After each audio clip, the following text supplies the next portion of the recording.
Всем доброй ночи, друзья мои. Я хочу провести прямой эфир на одну тему, которую я давно хотела озвучить, но как-то никак руки не доходили, еще дела, работа и прочее, прочее. И в конце концов я решила, что пришло время, пора поговорить с вами еще об одном виде проклятий, который называется собачья кровь. Вообще, по-хорошему, называется сучья кровь. Но изначально его как-то более мягко и культурно называют собачья кровь. И это извод рода, это заканчивание рода, остановка рода. Почему она называется собачья кровь, кто-нибудь, да, логический вопрос возникнет в голове.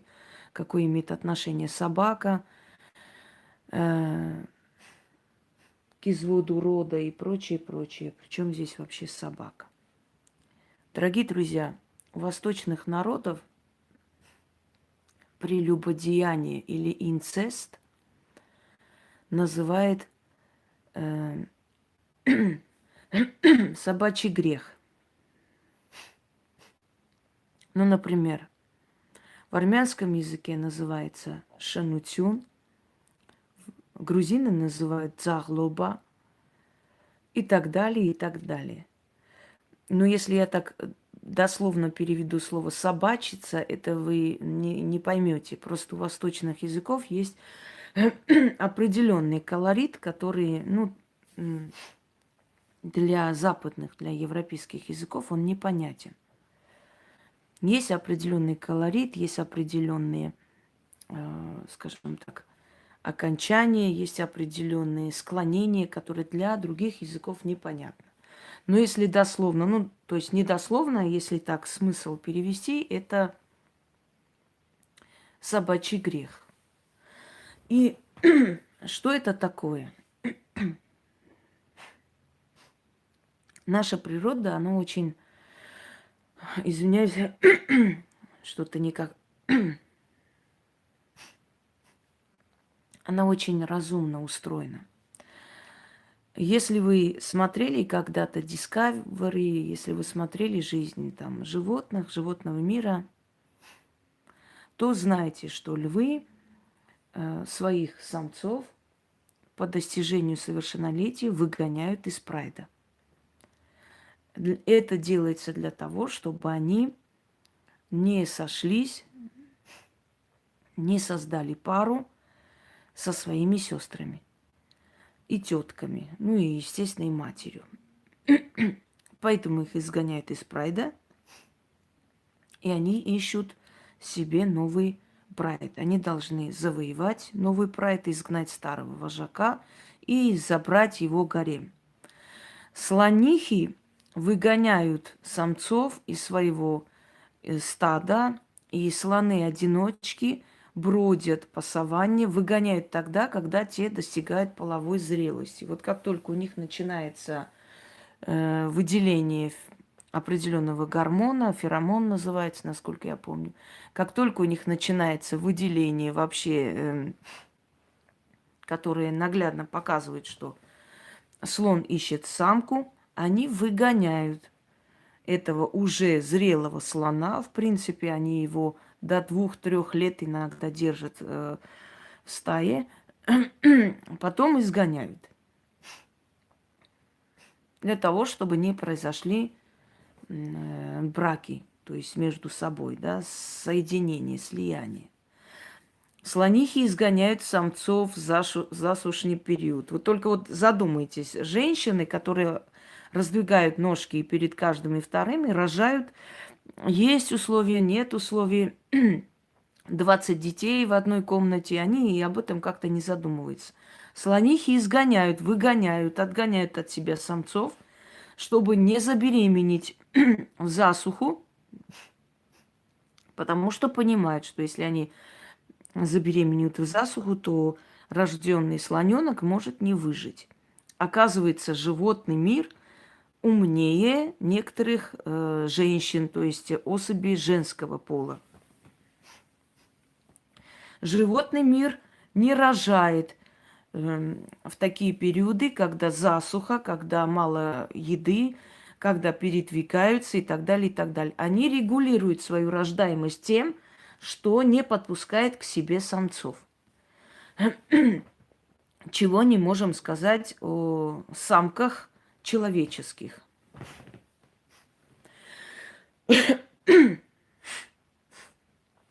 Теперь, у кого происходит случка, то есть соединение, да, из животных со своими родными братьями, сестрами, мать и отец. В основном у собак. Собаки не отличают. Собаки это не отличают, собаки не понимают в этом ничего, и поэтому они вполне могут сойтись. Но щенки, которые рождаются у таких собак, они бракованные. Они могут быть нездоровые. Именно поэтому хозяева собак никогда не сводят родственные крови для того, чтобы не родились больные щенки, если они продают собак. Правда? Да. Теперь. В древние времена мужчину изгоняли из общества, когда еще были родоплеменные времена, для того, чтобы он привел жену извне, чтобы он не женился или не совершил половой акт со своей сестрой кровной, с теткой, еще с кем-либо. Есть определенные болезни у определенных народов, которые позволяют себе браки между родственниками. У них рождаются больные дети. Очень много больных детей именно у определенных народов, которые разрешают, позволяют родственные браки. К сожалению, этот средневековый вообще момент, эта средневековая традиция продолжается до сих пор, до сей поры, и это приводит к деградации. Народы даже очень развитые, например, народы, которые оставили свой след в истории, те же греки, которые сами по себе развитые народы, поскольку у них определенная община греков заставляют, чтобы они женились не родственники, а чтобы именно греки с греками, и поскольку браки между, общинные, да, в итоге приводят к тому, что постепенно они становятся между собой родственниками. И именно поэтому, дорогие друзья, многие мне рассказывали, мои друзья, знакомые, которые ездили туда с концертами, что, например, больным детям мы делали бесплатный концерт. И, говорит, автобусами просто везли в Крите детей, больных, то есть умственно отсталых детей. Это очень страшно для греческой нации, которая на самом деле принято считать один из развитых наций мира. Вот представьте, что эти постоянные повторяющиеся браки между собой в одной такой закрытой общине могут привести к такому количеству больных детей. И это не родственные браки, это просто браки между представителями одной нации, но одного состава. Такие же проблемы и есть в некоторых регионах Армении, где, например, из села, вот в селе они так вот решили, они между собой женятся. В итоге в течение нескольких сотен лет постепенно они становятся уже родными и близкими. Потому что кровь начинает уже как бы становиться родственная. И в итоге дети рождаются больные. И люди рождаются уже некрасивые. Вы знаете прекрасно, что для того, чтобы дети были красивые, уже не раз мы это видели, что метисы, они очень красивые дети и разумные. Почему? Потому что свежая кровь, понимаете? Две крови соединяются, они совершенно генетически различные, имеют код и дают здоровое и красивое потомство. Иногда обновление нужно. Почему в наше время турки стали один из красивых наций? Хотя турки изначально были монголоидная раса, причем не просто монголоидная, среди монголоидов тоже есть красивые люди.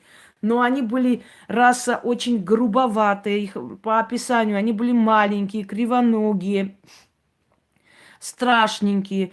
Потому что турки поняли, что свою нацию надо менять, свой облик надо менять. А каким образом? Они похищали и женились на женщинах красивых всех народов мира. Посмотрите на тех же самых матерей султанов. Там нету ни одной турчанки. Там все либо русские, либо сербы, либо гречанки, либо армянки, либо еще кто-нибудь. То есть они постепенно поменяли абсолютно свою нацию, потому что они понимали, что красивая женщина, она даст красивое потомство. Кроме того, это переливание, это новая кровь, понимаете? Если они были черные, косоглазые, они стали светлые, голубоглазые, высокие, статные и так далее. И сегодня турки считаются один из красивых наций мира, потому что они полностью, что посмотришь, турок похож на русского, что не турок, похож на грека и так далее. Потому что у них предки были именно из этих наций в основном. И бабушки, и матери и так далее, все были похищены из разных национальностей. И так далее, и так далее. То есть природа, она не просто так придумала это все, дорогие друзья. Природа это все придумала для того, чтобы было постоянное обновление крови, чтобы генетический код не совпадал, чтобы не становились родственниками.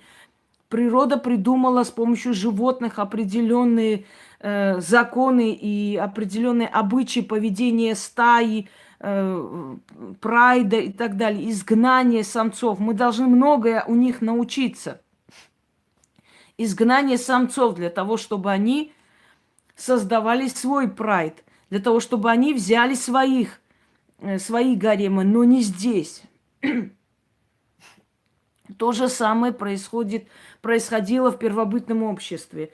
Пещерное время, когда изгоняли мужчин, чтобы они вернулись с женами обратно к ним, обратно. Вот это похищение женщин, когда выходили из пещер и похищали женщин другого племени, отсюда нам пришло, вот я же говорила вам, что это не первая наша цивилизация, уже много было цивилизаций. Так вот, вот это похищение женщин из других племен, оно зародило вот эти сказки о том, что Кощей Бессмертный похитил Василису Прекрасную. Куда он ее забрал? В темное царство. Так вот,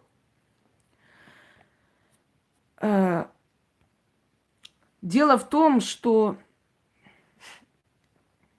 вот это похищение женщин в темное царство, это и есть выходили мужчины из пещер и забирали из другого племени женщину к себе, чтобы не произошло кровосмешение, чтобы не было инцеста.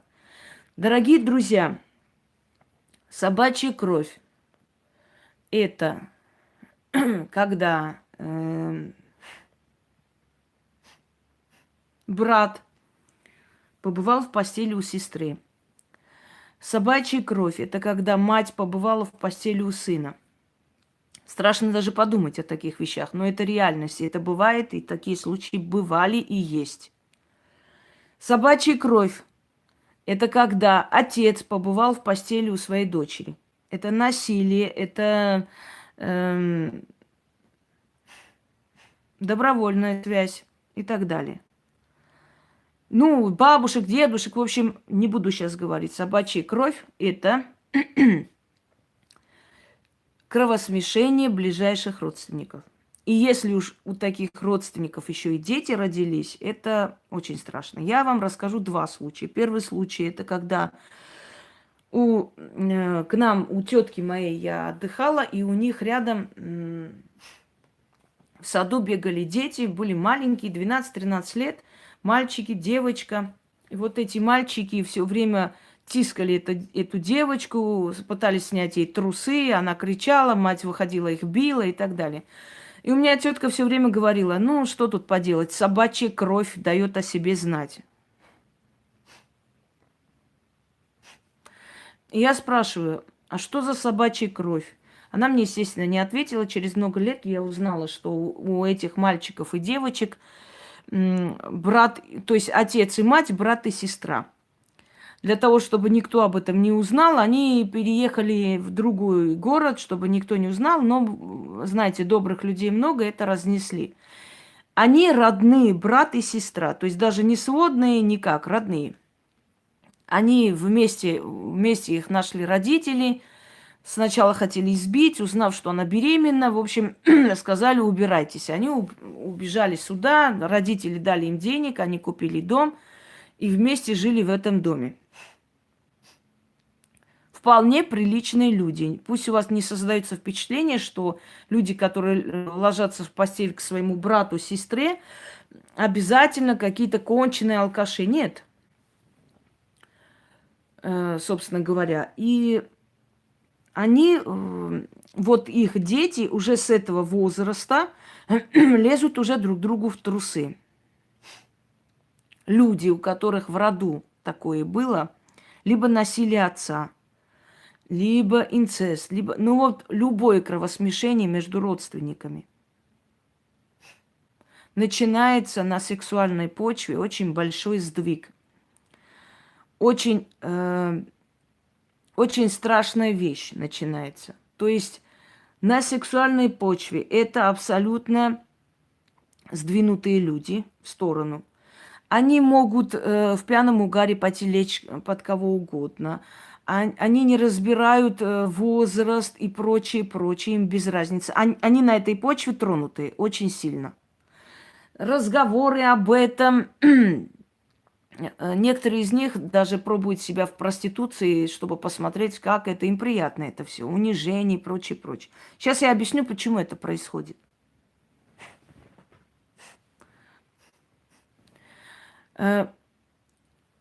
У них в семье, не обязательно, чтобы потом было насилие, но в семье постоянно, то они застанут отца писающего, то они застанут брата там за мастурбацией и прочим, или там по-другому называется это, не знаю, кажется, так и называется, анонизмом занимающимся. То есть хочу сказать, что у них в семье постоянное столкновение вот с такими происшествиями, связанными с нездоровым сексом. Потом, это не только в скандинавских странах много извращенцев. Я вам могу сказать, что в Арабских Эмиратах вполне узаконено есть понятие брак ради удовольствия называется. Когда мужчина и женщина хотят спать вместе, просто быть любовниками, а их могут забить камнями, они идут и официально регистрируют брак для удовольствия. То есть мужчина не отвечает за детей, которые там родятся.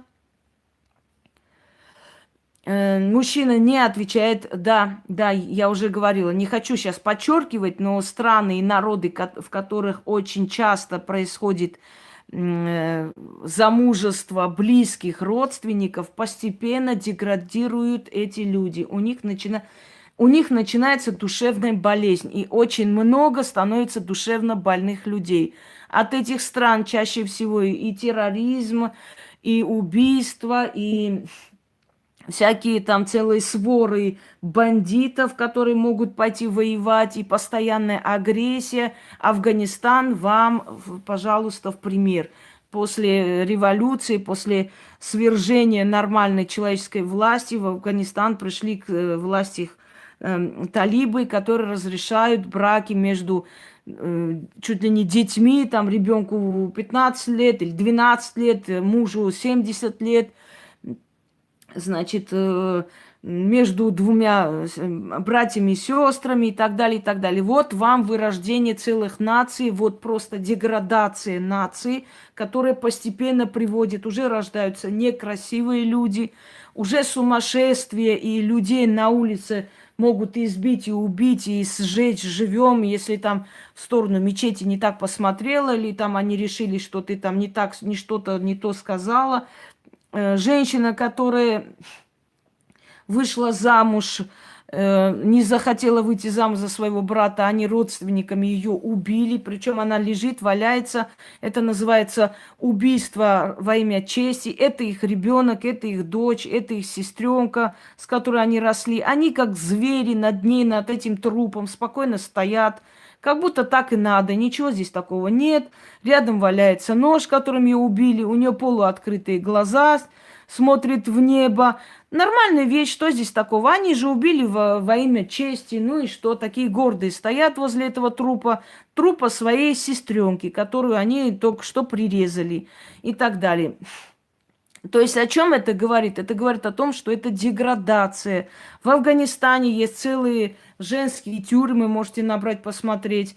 И током пытали мать, пытали током, значит, муж и сын. Взрослый сын, который раздевал мать и срывал с нее одежды, и пытал ее током. Она рассказывает, у нее руки дрожат от обиды, что и сын в этом участвовал. Полнейшая деградация нации, которая постепенно приведет к абсолютному уничтожению этого народа. Вот вам собачья кровь, которая постепенно приводит к тому, что заканчиваются роды друг за другом, и заканчивается нация постепенно, понимаете? Так вот, вы сказали про Запад, что там вот извращение, все это такое. Восток не менее извращенный, просто на Востоке это все делается чинно, благородно. Так вот, браки ради удовольствия – это когда они могут быть любовниками, но он ни за что не отвечает. То есть это хотя бы ограждает их от смертной казни. Есть брак ради удовольствия с ребенком заключенным. Он не имеет права входить в нее, но он может руками трогать, лазить, смотреть и так далее. Это заключает родители со взрослым мужчиной, получает от него огромную сумму денег. И он на вполне законном основании может просто вашего ребенка трогать, делать все, что угодно. Только одно единственное у него условие – не входить. Вот это нормально, по-вашему? В некоторых странах вообще арабских странах вообще далеко пошли, африканских странах, когда мужчина хочет получить женщину, и они заключают тут же договор, и родственники приводят эту девочку на улице, подруги закрывают одеялом, вокруг становится, и он тут же раздевает ее и с ней спит. Он должен тут же убедиться в том, что она девственница. Только тогда брак будет состоявшимся. Вот он с ней переспал там же на улице, убедился, что она девственница. Они заключили договор, и он пришел уже забирать домой. Он уже не имеет права не забирать, потому что там были свидетели. А как чувствует эта девочка, которую травмировали, которая после этого жить не хочет и считает предателями мать и отца и друзей, никого это не волнует. Вот так многие девочки пошли, повесились, многие девочки повесились. Эльвира, тут даже дело не в мусульманстве, я тебе скажу, тут больше народные традиции. Тут больше народные традиции свои, точно так же, как, например, обрезание девочек, которые практикуются и в Турции, обрезание девочек, и практикуется и в африканских странах. То есть обрезают девочки, извиняюсь за выражение, вот эту вот кожу вокруг клитора. Считается, что они тем самым лишают ее чувствительности, чтобы она не гуляла. Мол, это ей не надо. Потом зашивают. Многие женщины при рождении детей умирают, потому что ребенок не может выйти. Оно срослось и не открывается. Но самое смешное, что они не убирают вот это. Нет, они убирают вокруг. Я, конечно, очень извиняюсь, но клитор там совершенно ни при чем. Удовольствие женщина получает изнутри. Нервные окончания находятся внутри. Они по тупости своей почему-то считают, что удовольствие вот именно вот этот кусок мяса. Они его отрезают. Тем самым усиливают ее чувствительность. Потому что женщина может почувствовать удовольствие, хотя только уже из-за того, что она садится просто на стул, понимаете? Именно та часть, которую обрезают, именно та часть закрывает эти окончания нервные и оберегает женщину от постоянной чувствительности. Они, убирая эту часть, они делают ее более чувствительной. Вот о чем речь. То есть я хочу сказать вам, что вот такие деградированные, такие нездоровые отношения к сексу, к постели, к жизни, к браку и прочее, в основном в тех странах, у тех народов, в которых постоянные браки между родственниками. У них постепенно на этой почве отношение к сексу становится нездоровым, абсолютно нездоровым. Они начинают просто к этому относиться настолько извращенно, настолько глупо и неестественно, что вызывает, скажем так, ужас у других народов, живущих рядом. Вот оно, собственно говоря, и есть собачья кровь. Это совершенный проступок, это совершенный инцест, это кровосмешение. И неважно, узаконено оно народом или нет. В некоторых странах Востока начали запрещать родственные браки, потому что поняли, что огромное количество детей, неразвитых, недоразвитых, с разными диагнозами, связанными с болезнью мозга, начали рождаться и стали запрещать браки между родственниками. Но невзирая на это, многие народы до сих пор тайком женят своих детей на близких родственниках. И что они говорят? Они говорят так. Почему должна чужая дочка быть хозяйкой в моем доме, если у нас есть своя, вот брата дочь? Вот я приведу, и наше имущество, наше все, это никуда не уйдет, оно останется между нами, нашими родственниками. Вот по такой логике, то есть руководствуются такой логикой и женятся. Я знала семью, которые сначала женили между собой детей двух братьев, а потом что-то там между ними случилось, не поладили. Она ушла, и теперь уже в жены привели дочку тетки. Понимаете? Между родственниками. И детей постоянно возят по врачам. Постоянно возят по врачам, постоянно по больницам. Дети постоянно болеют. У них что-то не то. У них ненормальное состояние. Это не те люди, которые специально так хотели. Это люди, которые подчиняются традиции. То есть у них не хватает смелости взять и подчинять, то есть взять и отрицать эту традицию, то есть не подчиняться этой традиции кровосмесительного брака. Вот нет у них смелости для этого. Они этому подчиняются отцу, дяде и так далее, и так далее. А у дяди, у отца мозгов не хватает на старости лет, чтобы понимать, что эти средневековые традиции надо заканчивать, пока народ опять не пошел к деградации, как в Афганистане, и не стал вот на этой почве сексуального состояния тронутый. Вы не замечаете, что народы, которые вот разрешают браки между собой, они тронуты на этой сексуальной почве. Лезть в постели, проверять, какие-то специальные традиции секса, что там такое, детей выдавать маленькими замуж, еще чего-то там рассматривать всеми родственниками и так далее. У них на этой почве начинается просто-напросто тронутость на почве секса. Теперь придем к тому, почему это приводит в конце концов, почему это в конце концов приводит к вырождению рода. Дорогие друзья, кровь – это носитель нашей генетической информации. Кровь это память наших предков. Кровь должна быть чистой. То есть свою душу, память предков, свое родовое, вот то, что идет, оно должно быть, я не знаю, Гала, что вам так смешно, вот понять не могу.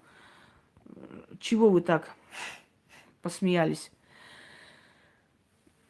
Да, вероятность альбиносов тоже вырастает. Все правильно, Нана. Но поэтому африканцы вместо того, чтобы себя пересмотреть, из-за чего у них, скажем так, вместо того, чтобы пересмотреть, из-за чего у них это все происходит, да, рождение альбиносов, они считают, что эти дети колдуны и колдуют. Они не себя винят. Ну, что делать? Отсталость, нехватка образования. Итак, кровь. Кровь носитель генетической памяти. Кровь сила рода. Кровь, я поняла теперь. Защита рода. Когда кровь смешивается с другой, схожей кровью, то она, скажем, как бы вам правильнее сказать, преподнести, чтобы вы поняли, она проклинается мирозданием. Она лишается защиты. То есть кровосмешение лишает защиты весь род. Много случаев таких. Вы знаете, вы с этим не сталкивались, поэтому для вас это дико. Поскольку мне писали различные люди и пишут, я вам хочу сказать, что очень немало, грубо говоря, мягко выражаюсь, немало людей, которые пишут о том, что их либо родители, либо дед с бабкой были родные брат и сестра. И у них в роду ничего хорошего не происходит. Это постоянный развал браков, это постоянные болезни на почве, именно сексуальной почве, то есть у женщин по-женски, у мужчин то ли импотенция, то ли постоянные проблемы, связанные с этой частью. Это вырождение, это рождение больных детей, это рождение некрасивых детей. Понимаете? Постепенно кровь твоя тебя проклинает. Теперь представьте, если кровь есть защита рода, если кровь – это сила рода, это носитель генетической памяти. Послушайте меня, я не говорю, как отчитывать людей и что делать. Я в своих лекциях говорю, какие печати, какие проблемы существуют, как они решаются, что это такое вообще.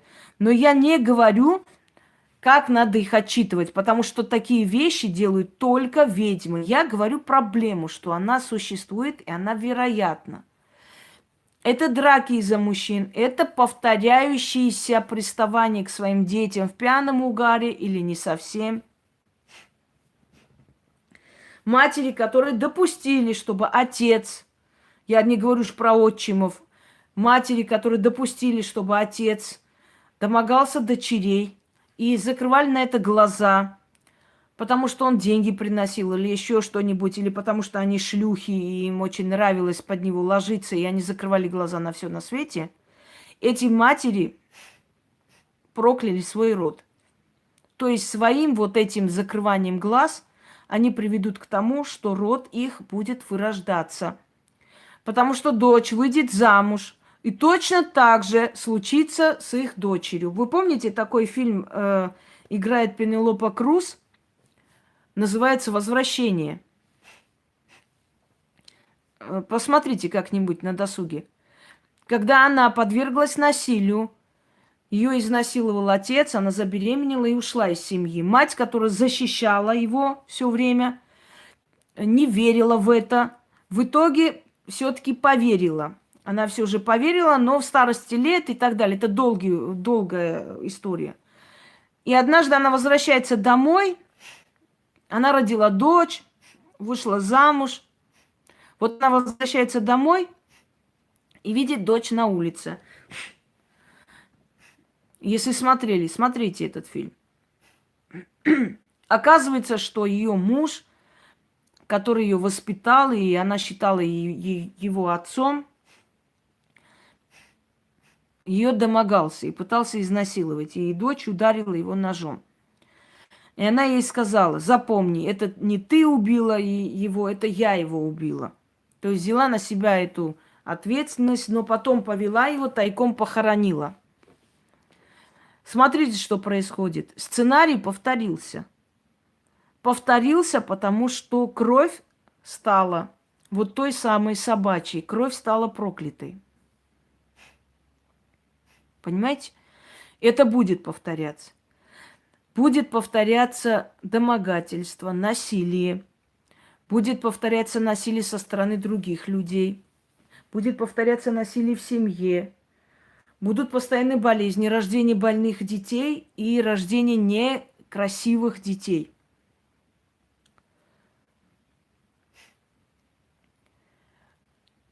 Если у вас в семье на этой почве не очень нормальные отношения, если у вас были такие моменты в жизни, если вы чувствовали, не дай боги, такое отношение отца к себе или брата и прочее, прочее, касается всех родственников, любой родной крови. Если такое у вас было в семье или вообще у кого-либо, это и есть то самое собачья кровь. Как останавливать собачья кровь? Это делают ведьмы. Они просят очистить род от этой скверны. Они просят через силы. Они останавливают этот процесс саморазрушения рода. Только после этого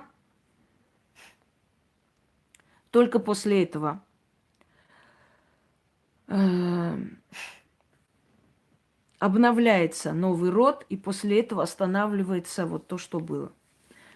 Чему может привести вот эта печать, собачья кровь? К абсолютному вырождению рода. К абсолютному. Род постепенно вырождается. Рождаются уже дети бесплодные. Они не могут дать потомство. Они постепенно могут спиваться, в общем, по тюрьмам, по ссылкам.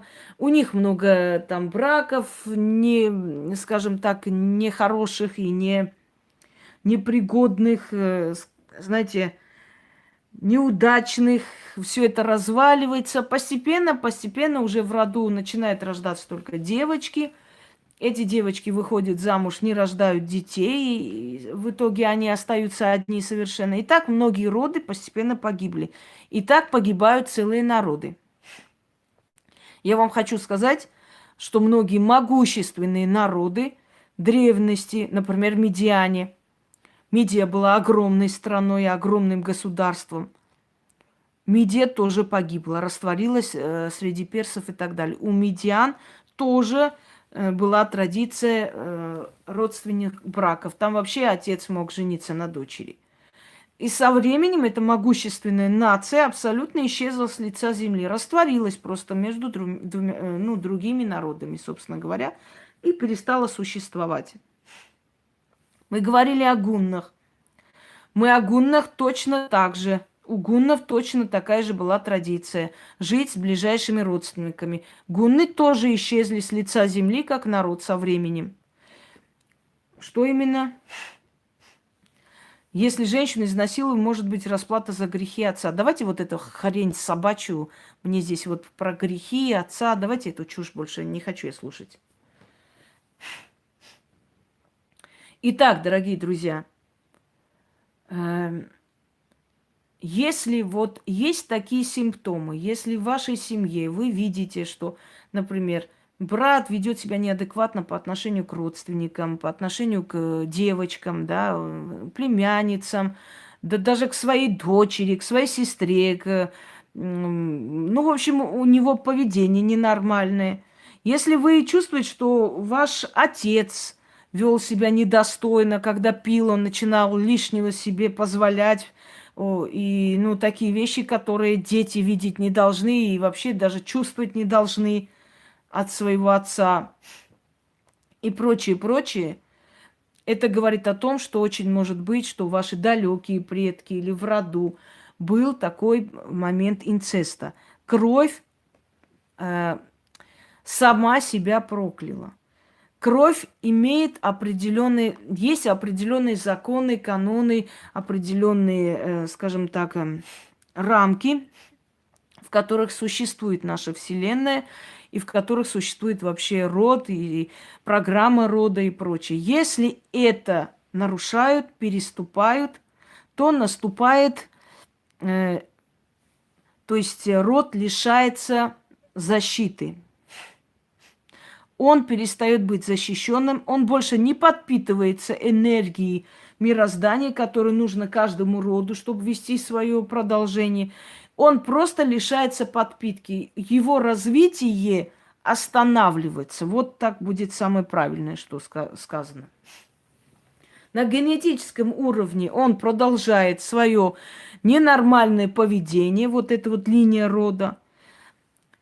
На подсознательном уровне в основном от мужчин исходит опасность, то есть в доме становится страшно оставлять ребенка одного с братом, становится страшно оставлять с пьяным отцом дочерей и так далее, и так далее. То есть если уже начинается вот прямая угроза и опасность в семье или в семьях, неправильное такое, знаете, нарушенное ненормальное сексуальное поведение и прочее, это значит, что у вашего рода та самая печать, которая называется собачья кровь. И если это не остановить, то в роду будет постоянное насилие, будут рождаться больные дети, и есть еще одна опасность, это называется подселение. Эти люди подвержены подселению, потому что у них нет защиты рода, у них нет подпитки мироздания. Только те, у кого есть защита рода, только те, которые не нарушают, а я вам говорила, вы не хотите, чтобы потусторонний мир лез в вашу жизнь и что-либо в вашей жизни испоганил. Вы не должны нарушать определенные законы мироздания, и тогда они не будут иметь права вас трогать. Вы нарушите эти законы, они смогут вас затронуть. Мы об этом уже говорили и объясняла я вам, кто подвержен этому всему. Так вот, род, который не защищен, он подвержен подселению. Я вам расскажу один случай из практики знахарей. Это не моя практика. Когда приходит священник к ведьме и просит помочь его дочери, потому что у его дочери ненормальное поведение. Она может зайти во время песнопения, во время службы разными звуками, в общем, издать разные звуки, гортанные звуки, хрип. Ну, вы понимаете, да, кто там через нее говорит. И священник очень переживает, не понимает, что с ней происходит и как быть. Так вот, он рассказывает ей, что его жена, когда родила ребенка, у нее была горячка, родовая горячка, и она думала, что она умрет, и попросила мужа ее исповедать. И во время исповеди сказала, что ее родители, брат и сестра, что их дед их проклял ее родителей и выгнал из дома. И что она очень сильно переживает, как бы это ни отразилось на их ребенке. На что батюшка сказал, что Господь Бог всех прощает, кто раскаялся, кто одумался, и вообще Он добрый и всех понимает. И на этом разговор был закончен. Жена не умерла, она выжила, и они продолжали вместе жить. Но начали замечать, что их дочь, чем взрослее, тем странно себя начала вести. В конце концов, они поняли, что она стала одержима. И в какой-то момент она повернулась, сказала своей матери, что ты рождена от проклятых родителей, которые были братом и сестрой. Поскольку никто ей это говорить не мог, естественно, они все пришли в выступление, Они все перепугались, им стало плохо. И он понял, что в этом деле он не сможет ничего сделать, и здесь должна помочь магия. И он, батюшка, пришел к ведьме для того, чтобы ее отчитали. Ее отчитали и остановили эту собачью кровь, то есть печать. Остановили, чтобы дальше по их детям это не пошло. Дорогие друзья, никуда не денетесь. Если факт свершился, если от этого факта еще и родились дети, то эти дети носители вот этого проклятия. Доброй ночи. То есть кровь, еще раз говорю, перестает защищать себя. Кровь лишается защиты. И такой род постепенно вырождается, а симптомы, что происходит и что этому следует, я вам уже перечислила. Такие люди есть, существуют. Не все знают о своих предках. Но если некоторые задумаются о том, почему у них в семье все время братья там в разных местах порождают детей, кидают, 20 браков, ни один не нормальный, не счастливый. У них в жизни не получается. Почему им встречались мужья, которые на сексуальной почве были тронуты, которые они просто-напросто могли не то что спать и удовольствие доставлять, а насиловать эту женщину, издеваться. То есть у них были на этой почве ненормальная больная фантазия. То есть они все время встречают в жизни вот в области секса и прочего ненормальные отношения. И в итоге начинается алкоголизм, наркомания, неадекватное поведение в семье и прочее. Эти люди не виноваты. Но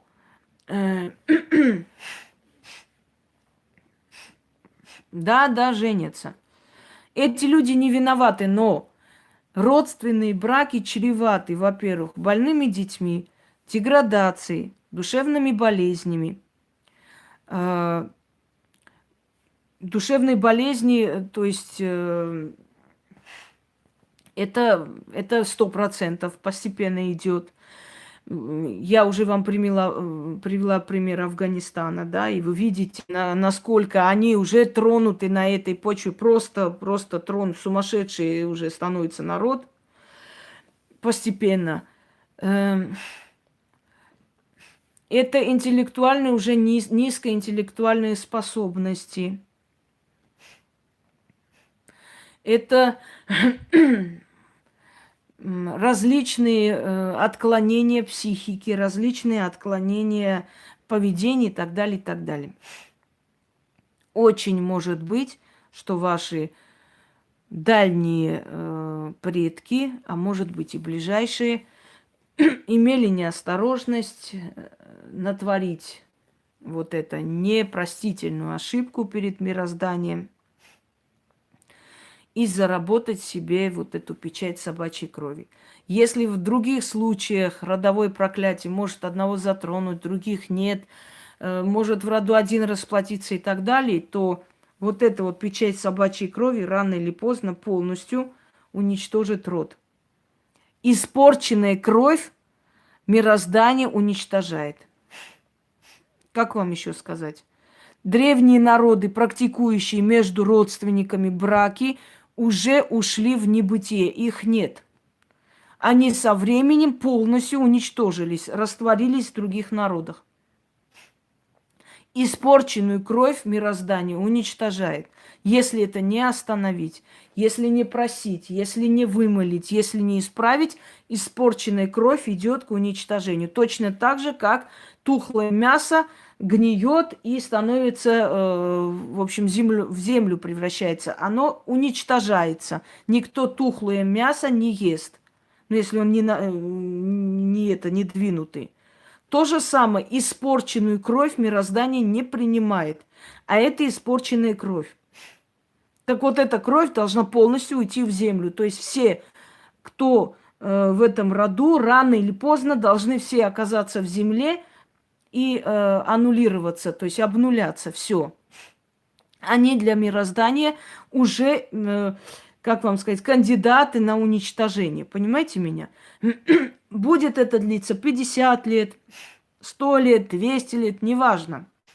Но как только произошел инцест, как только произошло близкое отношение между родственниками, этот род подлежит уничтожению, и он идет к этому.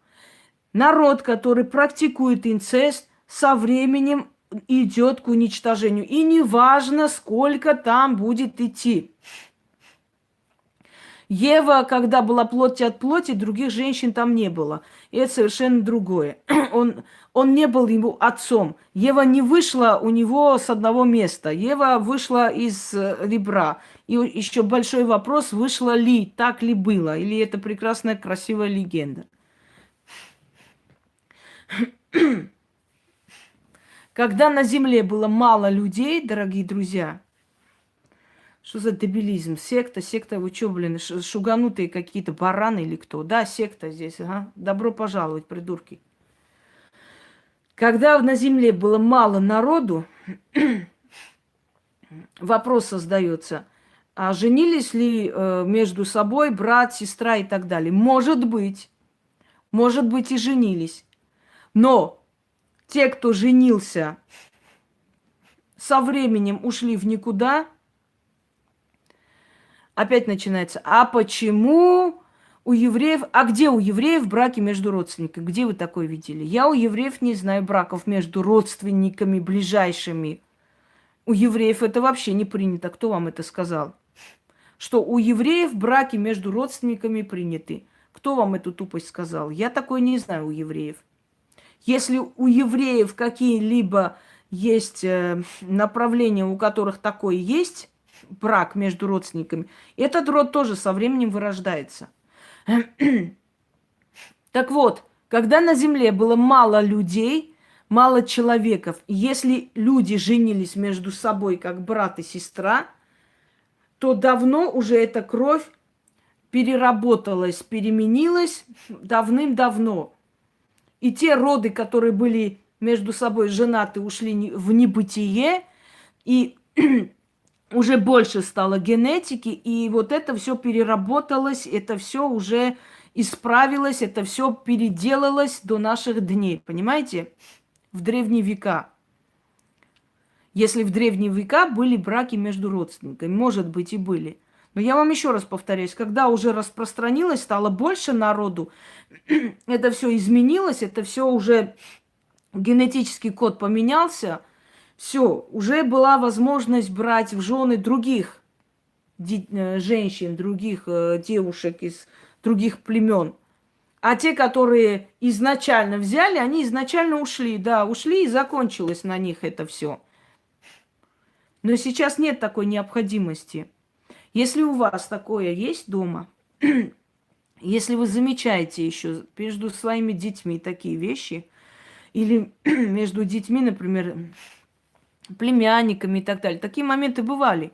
Мне рассказывали, когда они боялись просто прихода племянника, которому там 11 лет, и он просто-напросто снимал трусы с девочек.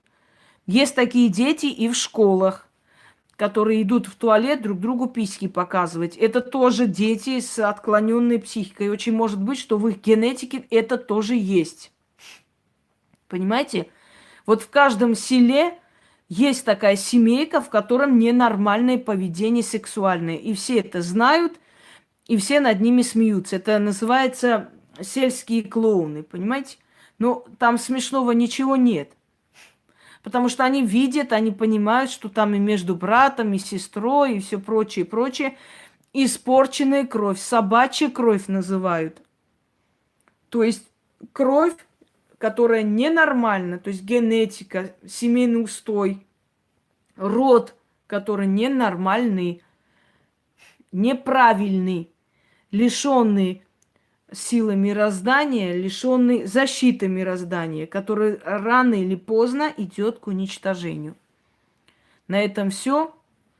Задумайтесь над моими словами.